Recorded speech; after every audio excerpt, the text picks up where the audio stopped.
할렐루야. 오늘도 주님의 크신 사랑과 은혜와 능력이 함께하는 복된 주일이 되기를 주님의 이름으로 축원합니다.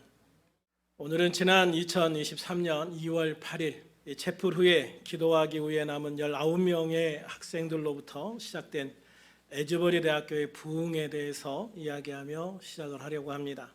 대학 채플 후에 남은 19명의 대학생들로부터 시작된 이 부흥의 물결은 에즈버리 대학교를 넘어 미국 내의 수많은 대학과 고등학교로 번져가기 시작을 했습니다.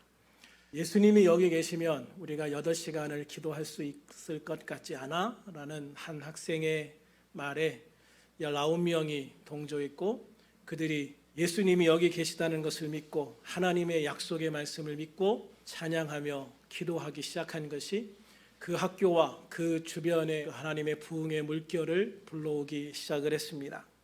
그리고 그것이 주변의 학교들로 번져나가기 시작을 하죠. 이 부흥운동으로 인해서 미국의 젊은이들이 믿음 안에서 회복되고 변화되기 시작했다고 하는 것은 미국이란 나라에 있어서 미래의 소망을 가지게 만드는 가장 행복한 변화요, 또 부흥운동이라는 생각을 하게 되어집니다.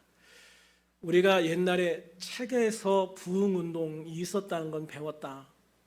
그런데 그게 실제로 존재하는지도 몰랐고 가능할지도 몰랐다. 그런데 지금 여기에 그런 부흥운동이 일어나고 있다라고 말을 하고 있죠.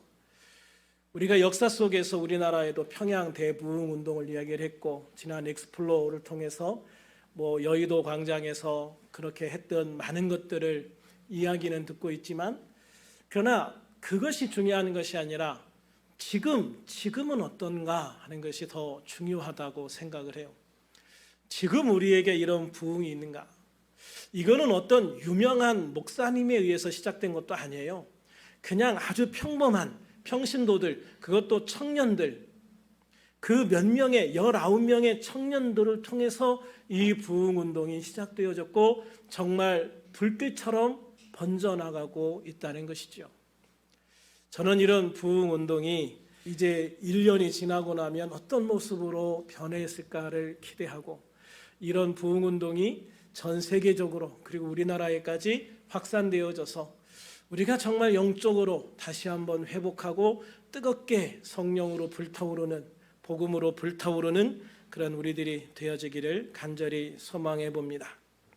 이처럼 하나님의 말씀을 믿고 신뢰함으로 놀라운 하나님의 역사를 만들어가고 있는 나라가 있습니다. 바로 이스라엘입니다. 이스라엘은 건국 이후 70년 동안 석유 수입을 하느라고 굉장히 애를 먹은 나라입니다. 왜냐하면 주변 중동 국가들에서 석유를 팔지를 않아요. 그래서 석유를 사오기 위해서 멀리 아프리카의 앙골라, 남미의 콜롬비아, 북유럽의 노르웨이 등에서 석유를 구해와야만 했습니다.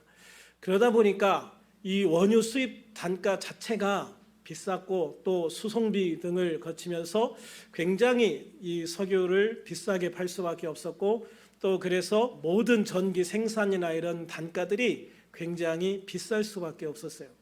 그런데 그런 이스라엘에서 한 지구 물리학자가 유전을 발견을 했습니다. 2004년 6월 13일자 BBC 뉴스 인터넷판에 따르면 기보트 올람이라는 이스라엘 회사가 성서에서 영감을 받아서 이스라엘 한복판에서 유전을 발견했다라는 기사를 실었습니다. 영원한 작은 산이라는 뜻을 가진 기보트 올람의 창업자인 극정통파 유대인 토비아 러스킨이 성서와 과학 지식을 토대로 유전 탐사에 성공을 한 것입니다. 이 극정통파라고 하는 것은 그냥 하나님의 말씀을 있는 그대로 믿는 아주 보수적인 신앙인을 말하는 거예요. 그러니까 성경을 읽으면서 그 말씀 하나 붙들고 그 말씀을 믿고 이 회사를 창립했고 석유를 취초하기를 시작을 했다는 것이죠. 그는 러시아에서 출생을 해서 지구 물리학을 공부하고 여러 메이저 석유 회사에서 근무를 했습니다. 그러다가 1984년 이스라엘로 이주한 사람이었어요. 러스킨이라는 이 사람은 호주에서 사실 굉장히 큰 석유 회사 중역으로 다니고 있었습니다. 그래서 그냥 그 회사를 다니기만 하면 자기는 그냥 거의 최상위층의 삶을 누릴 수 있는 그런 사람이었다고 그래요. 그런데 그 모든 것들을 다 내려놓고 이스라엘로 이주하기로 결정한 것은 구약성경 신명기의 한 구절과 이 구절에 관한 중세 랍비 라시의 해설을 읽은 것이 계기가 되었다고 합니다. 하나님의 사람 모세는 죽기 전에 이스라엘 12지파를 위해서 복을 빌어 주었는데요. 신명기 33장 13절부터 15절에 요셉 지파를 위해 기도하는 내용이 나옵니다. 이 내용을 세번역 버전으로 보면은요, 요셉 지파를 두고서 그는 이렇게 말했다. 주님께서 그들의 땅에 복을 내리실 것이다. 위에서는 하늘의 봄을 이슬이 내리고 아래에서는 지하의 샘물이 솟아오른다. 햇빛을 받아 익은 온갖 곡식과 햇빛을 받아 자라나는 온갖 과실이 그들의 땅에 풍성할 것이다. 대고 쪽부터 있는 언덕은 아주 좋은 과일로 뒤덮일 것이다. 이것은 정말 아름다운 축복의 말씀이거든요. 신명기 33장 18절부터 19절에는 스불론 지파를 위해서 축복 기도를 합니다. 스불론 지파와 이사갈 지파를 두고서 그는 이렇게 말하였다. 스불론은 해상 무역을 하여 번성하고 이사갈은 집에 재산을 쌓는다. 그들은 외국 사람을 그들의 산마을로 초청하여 거기서 의의 제사를 드린다. 바닷속에서 얻는 것으로 부자가 되고 바닷가 모래 속에서도 감추어져 있는 보물을 취한다. 하나님께서 바다를 통해서 엄청난 축복을 주신다는 것을 말씀하고 있는 거예요. 신명기 33장 24절에서는 아셀 지파를 위해서 기도하는데요. 아셀 지파를 두고서 그는 이렇게 말하였다. 아셀 지파는 다른 어느 지파보다 복을 더 많이 받은 지파다. 그들은 형제들에게서 귀여움을 받으며 그들의 땅은 올리브 나무로 가득히 찬다. 아셀 지파를 위해서도 엄청난 축복을 빌어주셨죠. 이에 러스키는 이 15절 말씀에 있는 말씀 중에 태고 쪽부터 있는 언덕은 아주 좋은 과실로 뒤덮일 것이다 라는 말씀에서 태고 쪽부터 있는 언덕에 열리는 아주 좋은 과일이 무엇일까를 연구하기를 시작을 했습니다. 현재의 모습과 비교해 보면 도저히 이해할 수 없는 그런 말씀이었기 때문입니다. 그러던 중 중세 랍비인 라시의 해설집을 보게 되었는데요. 거기에 이렇게 적혀 있는 거예요. 이 구절은 현재 모양으로 변모되기 그 이전에 고대의 고생대 고원지대를 이야기하는 것이다 라고 적혀 있는 거예요. 그러니까 지금의 모습을 보지 말라는 거죠. 지금의 모습이 아니라 고대의 모습은 이곳이 이렇게 정말 아름답고 풍성한 곳이었다라는 것을 기록해 놓은 거예요. 이러한 생각을 통해서 러스키는 이 성경의 이 구절을 이해하기 시작을 합니다. 19절에서 말하는 바닷속에서 얻는 것은 바다의 풍부한 천연가스이고 바닷가 모래 속에 감추어져 있는 보배는 쉐일석유이고 특별히 15절에 태고 쪽부터 있는 언덕, 개역 개정판 성경에 보면 영원한 작은 언덕이라고 하는 이 기보트 올람의 보물이 원유일 가능성이 크다라고 생각을 한 거예요. 러스키는 이 성경의 말씀을 믿고 영원한 작은 언덕이라는 의미의 기보트 올람이라는 탐사 회사를 설립을 했습니다. 그리고 1994년부터 유전 탐사 시초를 시작을 했어요.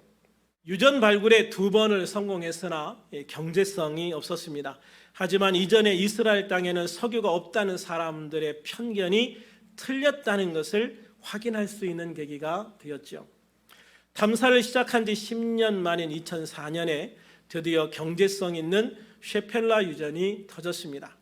그 뒤에 이스라엘에 석유가 있다라고 하는 사실이 알려지자 석유 탐사 붐이 일어나기 시작을 했습니다.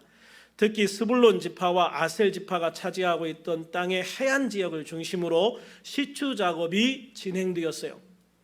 2009년 미국의 노블 에너지사가 이스라엘 북부 하이퍼에서 80km 떨어진 지중해 북부 타마르 해역에서 매장량 2,470억 제곱미터로 추정되는 천연가스를 발견을 했어요. 이후 타마르 가스원에서 채굴된 가스는 길이 150km의 파이프라인을 통해서 남부 아슈도드로 운반되어서 이스라엘 전기 발전에 필요한 에너지의 40%를 감당하게 되었습니다. 이 효과로 이스라엘은 전기료를 엄청 내릴 수가 있었다고 이야기를 합니다. 또 2010년에는 하이파에서 150km 떨어진 지중해 북부 해역에서 천연가스 3조 4,600제곱미터를 발견했는데, 이는 미국 가스 매장량의 절반 수준이고 이스라엘이 100년간 쓸 수 있는 양이라고 합니다. 이후 2011년에는 아프로디테, 2012년에는 삼손, 이후에도 마리가스전이 연달아 발견되었습니다. 2013년 세계에너지협회 발표에 따르면 이스라엘 북부 셰펠라 지역에서 셰일 석유가 추가로 발견되었다라고 말합니다. 매장량은 세계 최고인 사우디아라비아의 2,600억 배럴에 머금가는 2,500억 배럴로 세계 2위 수준이라고 합니다. 이렇게 이스라엘 유전과 그 유전을 발견하게 된 배경을 설명하는 이유는 하나님 말씀은 반드시 이루어진다, 하나님 말씀은 헛된 말씀이 아니다라고 하는 것을 말씀드리기 위해서 이야기한 것입니다. 하나님 말씀에 대한 이러한 실실성은 예수님도 굉장히 강조를 하셨죠. 마태복음 5장 18절에 보면 진실로 진실로 너에게 이르노니 천지가 없어지기 전에는 율법의 1.1획도 결코 없어지지 아니하고 다 이루리라 라고 말씀을 하셨습니다. 히브리서 13장 8절에서는 예수 그리스도는 어제나 오늘이나 영원토록 동일하시니라 라고 말씀하시면서 예수님의 말씀의 신실성을 강조하고 있죠. 그렇습니다, 여러분. 주님의 말씀은 어제나 오늘이나 영원토록 동일한 진리의 말씀으로서 우리에게 생명의 교훈을 주고 있다는 것을 믿으시기를 바랍니다. 지금까지 많은 사람들이 하나님께서 이스라엘 백성들에게 주신 가나안 땅은 하나님의 약속과 다르다라고 말해왔습니다. 출애굽기 3장 8절에서 하나님은 이스라엘 백성들에게 주실 땅에 대해서 말씀하실 때 아름답고 광대한 땅, 젖과 꿀이 흐르는 땅이라고 말씀해 주셨습니다. 또 신명기 6장 3절에서는 여호와께서 내게 허락하심 같이 젖과 꿀이 흐르는 땅에서 내가 크게 번성하리라 라고 말씀을 하셨어요. 하나님은 이처럼 이스라엘 백성들에게 주신 가나안 7족속의 땅은 젖과 꿀이 흐르는 땅이라고 말씀하신 거예요. 이 말씀은 이 땅에 거주할 이스라엘 백성들에게 너무나 풍요로운 땅이라는 것을 말씀해 주시고 있는 거예요. 그러나 실상은 이스라엘 땅이 갈릴리 호수와 요단강 주변 일부를 빼면 그렇게 풍요로운 땅이 아닙니다. 나머지 땅은 목자들이 계속해서 이동하면서 겨우 양들에게 풀을 먹일 수 있는 그런 땅이었습니다. 또 광야라고 표현된 땅, 사람들이 살 수 없는 그런 땅도 상당 부분 포함되어져 있지요. 그런데 하나님은 왜 그 땅을 젖과 꿀이 흐르는 땅, 즉 사람들에게 풍요를 가져다 주는 땅이다라고 말씀을 하셨을까 하는 거죠.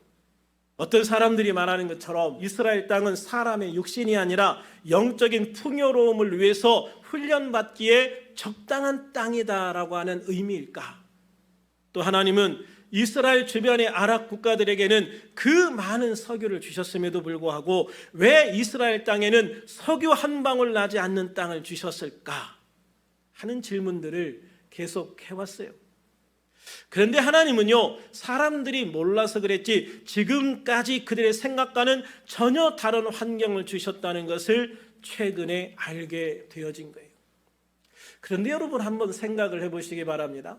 이스라엘에서 이렇게 석유가 난다, 천연가스가 난다라고 하는 것이 이미 이전에 밝혀졌다면 유엔에서 그 땅을 이스라엘 백성들에게 주었을까? 주었을 것 같습니까, 여러분? 제 생각에는 절대 안 줬을 겁니다. 그곳에 그런 풍부한 석유가 매장되어 있다면 지금 추정으로 세계 최고 매장량이라고 얘기하거든요. 사우디아라비아나 이란이나 이런 나라들을 다 제끼고 최고의 매장량이 지금 이스라엘 땅에 묻혀 있다는 거예요. 여러분, 그런데 그런 게 그 이전에 이미 밝혀졌다면 유엔은요, 그 땅을 이스라엘이 독립할 땅으로 절대 주지 않았을 거예요.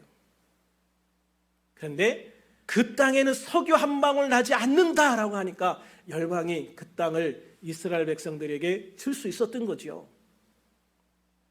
그런데 하나님은 그 땅의 비밀을 이제 밝히신 거예요. 이 땅은 너희들이 생각하는 그런 땅이 아니었다라고 말씀하시는 거죠. 특별히 하나님께서는 요셉 지파와 스불론 지파 그리고 아셀 지파에게 말씀하신 좋은 산물과 영원한 작은 언덕의 선물, 바다의 풍성한 것과 모래에 감추어진 보배, 그리고 더 복을 받을 것이라는 축복 등을 약속하셨는데, 그것들이 엄청난 석유와 세일석유 그리고 천연가스 등을 통해서 현실로 딱 드러나게 하신 것이죠. 이스라엘 백성들이 그 땅에 다시 정착하게 하신 다음에, 그리고 그 땅의 선물들을 딱 개봉해서 보여주시기 시작을 하신 거예요. 요셉 지파는 에브라임 지파와 므낫세 지파로 나누어져요. 요셉 지파의 에브라임 지파와 므낫세 지파 그리고 스불론 지파와 아셀 지파는 지금까지 북쪽의 척박한 땅에 불과했어요. 하나님의 축복과는 상관없는 그런 척박한 변방에 불과했단 말이죠. 그런데 그런 생각들은 하나님의 뜻을 이해하지 못한 사람들의 생각에 불과했다는 것을 보여주고 있는 거예요. 그곳에 석유가 나고 천연가스가 나온다는 것은요, 그것이 고대에는 수많은 나무와 동물들 그리고 사람들이 사는 너무나 풍요로운 곳이었음을 보여주고 있는 거예요. 실제로 어마어마한 그 식물들이 매장이 되면 그곳에 주로 석탄이 나오고요, 어마어마하게 많은 동물들이 묻힌 곳에는 주로 석유가 나오지 않습니까? 그러니까 이 이스라엘 지역도요, 엄청나게 풍요로운 곳이었다는 거예요. 지금 중동 지역 모래밖에 없는 그런 땅처럼 보이지만 언젠가는 그것이 엄청난 밀림지대였다는 것을 보여주고 있는 거예요. 그것이 그곳에 묻혀 있는 석유가 증명해주고 있는 거예요. 이스라엘 땅 역시 그 모습과 다르지 않았다라고 하는 것이죠. 그러므로 우리들이 하나님의 축복의 약속을 의심하지 말아야 한다는 거예요. 정말 하나님께서 이 땅에 이 지파에 이렇게 축복을 주셨는데 왜 그 축복이 우리 눈에 보이지 않는가? 그것을 끝까지 연구해서 그 하나님의 축복을 찾아낸 이스라엘처럼 우리도 하나님의 축복을 의심하지 말고 하나님의 약속을 의심하지 말고 끝까지 그 약속이 나의 삶에, 우리의 삶에 이루어질 때까지 그 말씀을 하고 그 약속을 믿고 끝까지 하나님의 약속을 현실로 만드는 우리들이 되기를 주님의 이름으로 축원합니다. 사람들은 지금 나의 눈에 보이는 축복을 갈구를 합니다. 그러나 지금 내 눈에 보이지 않는다고 해서 없는 것이 아니지요. 어제 우리 장인어른 기일이어서 가서 우리 처갓집 식구들과 함께 예배를 드렸습니다. 그런데 제가 그 예배 설교를 하면서 세계적으로 유명한 한 사회학자가 연구했던 그 연구에 대해서 제가 잠깐 언급을 했어요. 거기에 보면 예수를 믿는 사람, 이 사람은 그냥 예수를 믿는 사람들이 어떻게 하나님 안에서 축복을 받는가를 수십 년 동안 기간을 두고 연구를 한 사람이에요. 그런데 그분이 연구한 내용을 보면 그렇습니다. 첫 번째, 1대째 예수를 믿는 사람은 예수를 믿지 않는 사람과 별로 차이가 없다. 예수를 처음 믿은 사람은 예수를 믿지 않는 사람과 별로 축복 면에서 크게 다르지 않다. 그런데 2대 내려가고 3대가 내려가고 4대가 내려가면, 물론 그 후손들이 예수님을 열심히 믿는다는 조건입니다. 그 후손들이 내려가면서 눈에 띄게 하나님의 축복을 받는 것을 보게 되어졌다는 거예요. 처음 예수 믿은 사람은 세상 사람들과 별로 다르지 않았지만, 그러나 그 믿음을 통해서 그 자녀가 예수를 믿고 그 자녀가 예수를 믿고 그 자녀가 예수를 믿었을 때 그들에게 주어지는 축복은 눈에 띄게 달랐다. 그래서 여러분, 내가 지금 예수를 믿었어요. 이제 내가 1대째고 2대째예요. 내가 1대째면 하나님 나에게 이 축복을 주신다고 하는 약속이 하나님 언젠가는 이루어질 것을 믿습니다 라고 믿음으로 고백하면서 신앙생활을 해야 된다는 거예요. 그러면 그 축복은 반드시 자녀들을 통해서 이루어지고 손자들을 통해서 더 크게 이루어지고 증손자를 통해서도 더 크게 하나님의 축복이 이루어지는 모습을 눈으로 확인하게 되어질 것이다. 할렐루야. 그래서 여러분, 지금 나의 눈에 보이는 게 중요하지 않다는 것입니다. 지금 내 눈에 보이지 않는다고 해서 없는 것이 아니라는 겁니다. 지금 내가 이해하지 못한다고 해서 없는 것이 아니라는 겁니다. 지금 내가 과학적으로 설명하지 못한다고 해서 잘못된 것이 아니라는 겁니다. 단지 우리가 하나님의 말씀을 이해하지 못할 뿐이었고, 지금 내가 그 말씀을 믿지 못할 뿐이고, 아직 그 축복의 약속이 이루어질 때가 되지 않았다는 것뿐이다 라고 말하는 겁니다. 하나님의 말씀을 믿지 못하는 사람들은요, 결국 사람의 생각과 경험에 의지해서 살아갑니다. 그래서 자신이 할 수 있는 최대치의 결과를 얻어내는 거예요. 그것을 우리가 사람 크기의 삶이다라고 이야기를 합니다. 하나님의 말씀을 믿는 사람들은요, 하나님이 주시는 달란트를 통해서 최선의 노력을 다하면서도 하나님의 말씀과 인도하심에 의지해서 살아가요. 기도하면서 살아갑니다. 그래서 자신의 최대치를 넘어서는 하나님 크기의 삶을 살아가는 사람이 되어진다라고 말씀하는 거예요. 그러므로 우리들이 하나님에 대해서 무엇을 믿느냐가 우리들이 무엇을 하는지와 우리들이 어떻게 살아갈지를 결정한다라는 것입니다. 사무엘상 16장 12절과 13절을 보면 사울 왕을 패하신 하나님은 사무엘 선지자를 통해서 다윗에게 새로운 왕으로서의 기름을 붓게 하셨습니다. 그러나 다윗에게 변한 것은 아무것도 없었습니다. 여러분, 여전히 집안의 막내로서 들에 나가 양들을 치는 목동 생활을 했습니다. 중요한 집안의 일들을 결정하는데 아무런 영향력도 행사할 수 없었습니다. 여전히 궁궐에는 사울 왕이 살고 있었고, 백성들은 여전히 사울을 왕으로 여기고 섬겼습니다. 정말 아무것도 변한 게 없는 거예요. 다윗의 손에 아무것도 잡힌 것도 없는 거예요. 그런데 변한 것이 딱 하나 있었습니다. 변한 것이 하나 있어요. 뭘까요? 바로 다윗의 마음 자세가 바뀌었습니다. 어제까지는 자기가 그냥 목동이라고 생각하고 살았는데, 오늘부터는 나는 이스라엘의 왕이라는 생각을 가지고 살게 되어진 거예요. 아무것도 변하지 않았음에도 불구하고 이미 다윗은 왕의 마음을 가지고 살기 시작했다라고 하는 것이죠. 그렇게 다윗은 하나님을 모욕하는 골리앗을 보고 이 할례받지 않은 블레셋 사람이 누구기에 살아계시는 하나님의 군대를 모욕하느냐 하고 사울 왕을 대신하여 분노합니다. 사실 이거는 사울 왕이 해야 될 분노였어요. 왕이니까. 하나님을 모욕하는 사람, 아무리 등치가 크고 힘이 세고 키가 크다고 해도 그런 사람이 하나님을 모욕하면 하나님을 믿는 이스라엘의 왕으로서 나와서 분노해야 되잖아요. 그런데 사울 왕은요, 두렵고 떨면서 구석에 가서 벌벌 떨면서 아무것도 하고 있지 않아요. 그런데 그런 사울 왕을 대신해서 다윗이 분노하는 겁니다. 왜? 마음은 이미 이스라엘의 왕이니까. 왕을 대신해서 왕의 마음으로 분노하는 거예요. 이 할례받지 않은 블레셋 사람이 누구기에 살아계신 하나님의 군대를 모욕하느냐? 그 마음의 분노를 가지게 되어지는 것이죠. 이처럼 다윗은 하나님이 세우신 왕으로서 골리앗을 죽이고 이스라엘의 승리를 가져오는 거예요.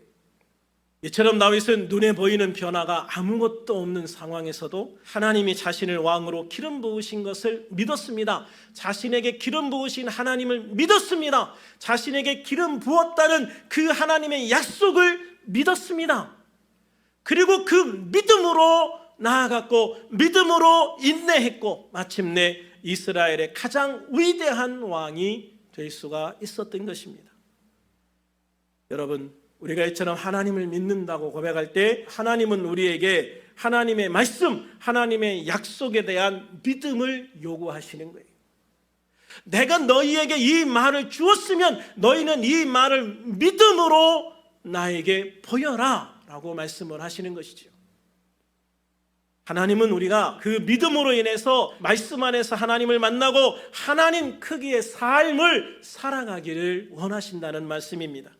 우리가 다윗처럼 하나님의 약속을 받을 때 눈에 보이는 것이 아무것도 없고 아무것도 변한 것이 없을지라도 하나님의 말씀, 하나님의 약속을 믿고 믿음의 사람으로 세상 앞에 나가고 서는 사람이 되기를 원하고 계시는 것입니다.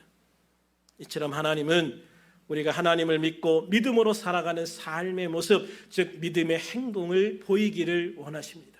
우리가 이렇게 말씀을 믿고 믿음으로 살아가게 될 때 주님은 반드시 그 약속을 통해서, 그 약속의 말씀을 통해서 우리가 알지 못하고 기대하지 못했던 놀라운 일을 행하시고 보여주실 줄로 믿습니다. 그것이 지금 바로 이스라엘이 경험하고 있는 놀라운 축복의 모습인 것이죠. 바라고 소망하기는 이스라엘의 러스킨처럼 그 말씀을 믿고 그 말씀을 통해 하나님이 주시는 축복을 기대하고 바라보는 삶이 되기를 소망합니다. 우리들이 신실하신 주님의 약속을 끝까지 믿기를 소망합니다. 그 신실하신 주님의 말씀을 끝까지 믿고 신뢰하면서 나가는 우리들이 되기를 소망합니다. 그래서 그 말씀 안에 소망을 두고 달려가는 우리들이 되어서 그 말씀의 소망이 우리의 삶에 실제로 이루어지는 아름다운 삶을 경험하고 누리는 우리들이 되기를 주님의 이름으로 축원합니다. 그래서 지금은 보이지 않고 지금은 이해할 수 없지만 하나님의 말씀, 하나님의 약속이 우리에게 이렇게 은혜가 되고 축복이 된다는 것을 경험하고 누리는 우리들이 되기를 소망합니다.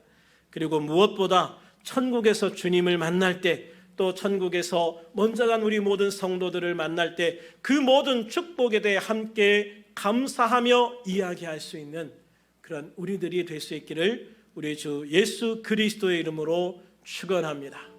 축원합니다.